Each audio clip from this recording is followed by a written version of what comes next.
Hey everyone, this is Mr. Everything, and today I wanted to do a quick 2022 update or review for the 2021 4K Apple TV with the new Siri Remote. So I don't think it's really worth showing the actual Apple TV. I mean, it's looked the same since I think the Gen 4. The one beyond that, which I think was when they started defining it as the 4K, it's a little bit taller at the bottom because there's a little fan and some air vents. And you can see that here. It looks the same.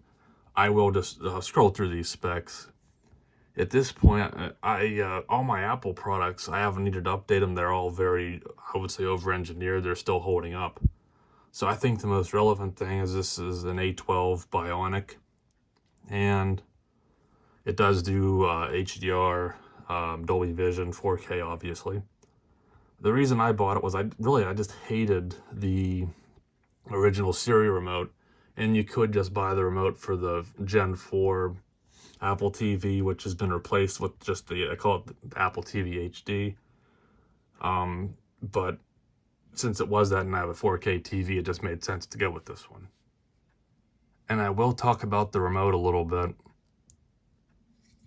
Again, this is the main reason why I picked it up. I just didn't like the glass surface. It was just too hard to be precise. You could make it to where I think you had to tap it, or you could just, or maybe I'm just thinking of the phone Apple TV remote app, where you could just make it to where it's not analog. Basically, it's more of a, you have to actually touch those zones to get it to register. But this is a huge improvement, and it looks much nicer. It feels better, more durable, and you don't have to worry about damaging it if you would drop it, although mine never had any issues. I really do think a lot of the implementation just comes down to what they can do.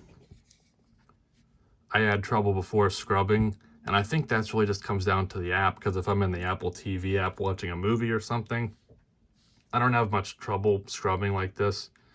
But a complaint I've had is with Sling, which is mostly what I'm watching. Some YouTube as well, but I don't really scrub that much with YouTube.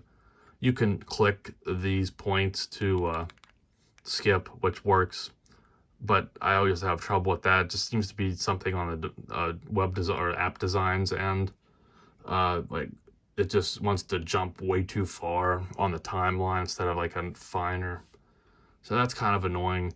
And I think that's something that could be probably just fixed with updates. Not Apple's fault, this is just their hardware. And one thing that I've noticed though is it would be nice if you could scrub like this, but even in the Apple TV app, so Apple's own design, this doesn't, so it must not be capable of doing that, because if you do this like on a keyboard or something, it'll kind of jump around. It won't, so it must just not have that ability to track the whole way or something. But that's kind of getting off key and not that concise or clear what I'm trying to say. It won't work like that if you're thinking of an iPod and you're looking at this remote. So I wanted to put that in as well. So basically what you see right here is what I use. Most of it's probably more 50-50. YouTube, most of my YouTubes I watch on, is on iPad. Some iPhone, but usually if it's a longer video or a show or something, then it's on the TV. So YouTube, I use Sling. I don't watch that much on Sling, but it does get the job done. Prime Video I really never used this interface, and then Apple TV I use. And I really think I did put some games on it. I'm sure they would perform. I think I did play Asphalt 8 a little bit. It worked. It's as simple as I didn't really notice anything glaring that was off or underperforming. But I want to say, if you know my channel, I have the Xbox and the PS5. So to me, I'm just going to go ahead and say it. If you're going to have an Apple TV, and then I have a SteelSeries controller, which pairs up and works fine with this.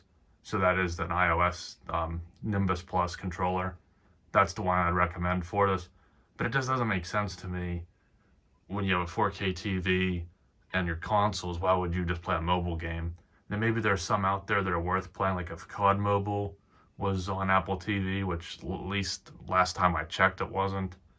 That would be worth playing. But aside from that, I'm just going to play on my console. So to me, for my use case, it's not worth gaming on here, but it'd probably work. And then none of these other ones I even touch. I never really even go into the App Store and see if there's anything here to show. Not really. I do want to talk about real quick my video.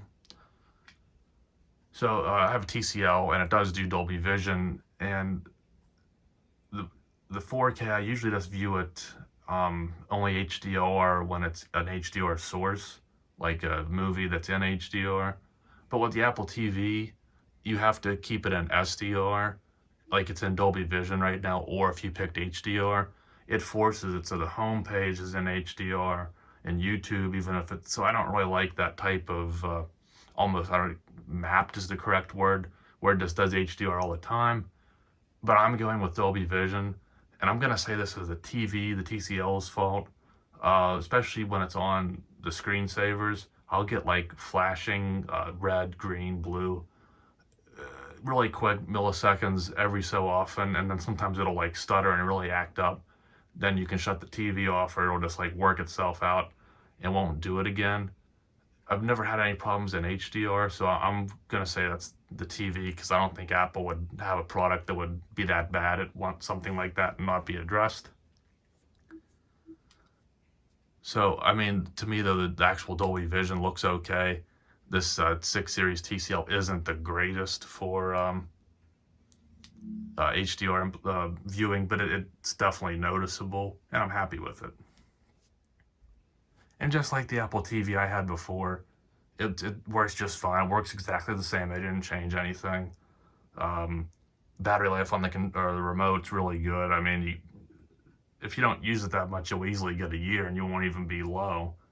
If you're using it probably every day, maybe every 3-4 months at the most.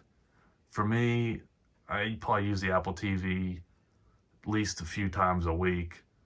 And if I'm watching Sling, then I'm doing a little more scrubbing and stuff, so I might be using it more then. But aside from that, I mean, I charge like no more than twice a year. So the controllers, or the remote's great, and everything works as it should. It's nice and snappy. And I think that's really all there is to say about it. I mean, it just gets the job done. I have no problem. And now my TV does have Apple TV built in. I think a lot of TVs do. To me, I will say, I would go ahead and own a separate device. That way, I mean, TVs don't even run anything that well, in my opinion. I've never seen one that ran anything fast or on par with any other device. I like a separate streaming box. And then that way, if there is an error or an update, you're not slowing your TV down, you're not getting popped up if you're in on the game source or a antenna or cable source. So I like having a separate device. I'll just leave it at that. But and the scrolling's not too bad now with sliding, but you can also, you have a better tactile click with this outer wheel. But so the remote works good. I prefer it over that. 32 gigs, the smaller model, is all you need unless you're downloading the videos or have a bunch of games on here. So for me, you save some money to get 32 gig. Everything works good. I'm going to leave it at that. So I would recommend the 4K unless you don't have a 4K TV. But even though, I'd still get it just so you can get this improved remote. So a year later, it wasn't spectacular when it came out, and it's nothing different now, but that's good because that means it stayed consistent, gets the job done, it gets a lot of use, and it works just fine. So thanks for watching, and you'll see me in the next one. Have a good one.